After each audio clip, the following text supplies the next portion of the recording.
Hope you're having a good day today. It is August 3rd. Our readings today, check the description. But today we're going to be looking, for the purpose of our few minutes together, we're going to be looking in Zephaniah. In Zephaniah chapter 3, as you see how it's headed here, judgment on Jerusalem and the nations. Woe to her who is rebellious and polluted, to the oppressing city. But I want you to see some of the language that is used here. A little further down, verse 9, for then I will restore the peoples, I will restore to the peoples a pure language, that they all may call on the name of the Lord to serve him with one accord. Far beyond the rivers of Ethiopia, my worshippers, the daughter of my dispersed ones, shall bring my offering.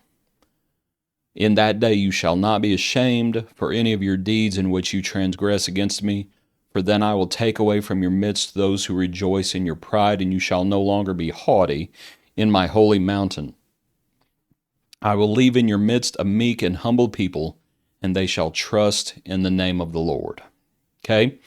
I will restore to the peoples a pure language, that they all may call on the name of the Lord from beyond the rivers of Ethiopia.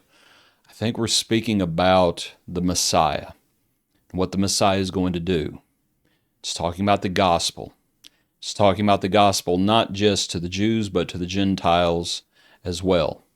That idea of one language, a pure language, is what it says.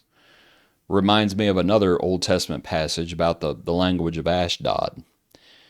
So here we might think about true worship. Down a little bit further, though. Down in verse 14.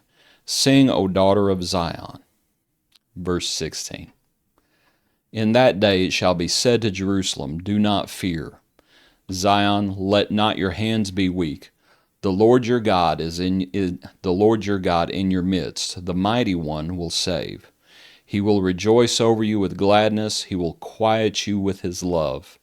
He will rejoice over you with singing. I will gather those who sorrow over the appointed assembly who are among you, to whom its reproach is a burden. Behold, at that time I will deal with all who afflict you. I will save the lame, and gather those who are driven out.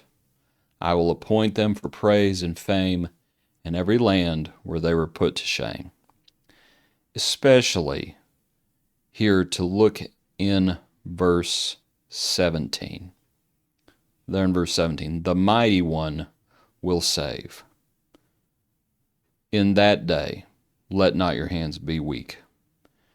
It is a wonderful thing that in weakness there is strength, and that the Almighty strengthens us, and that there are times where we are cowards like Gideon.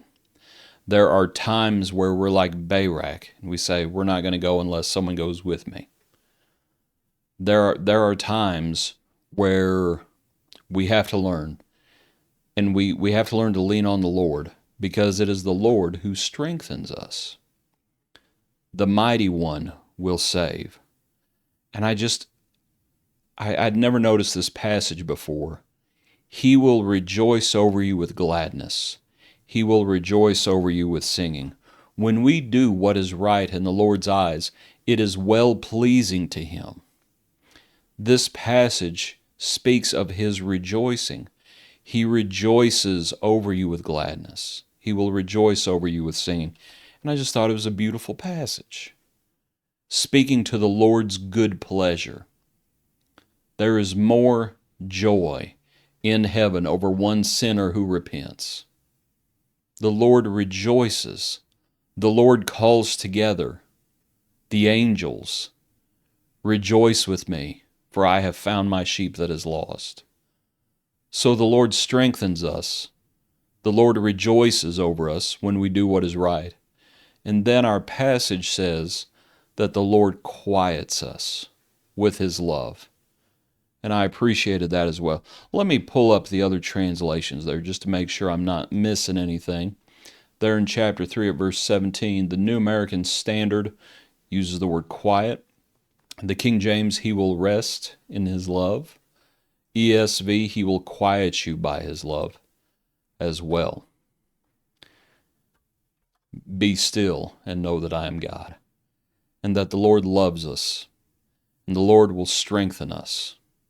The Lord rejoices over us and with us when we do what's right, and the Lord quiets us with his love.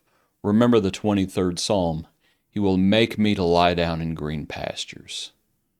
Come unto me, all you who are weary and heavy laden, and you will find rest for your souls. He quiets us with his love. In a world that is the opposite of quiet, in a world that is full of noise, in a world that is full of chaos, it's a blessed thing that the Lord quiets us with his love. Appreciate you. Hope this study's been helpful for you, as brief as it is. Hope you have a good day. Hope you join us for our next look into God's Word.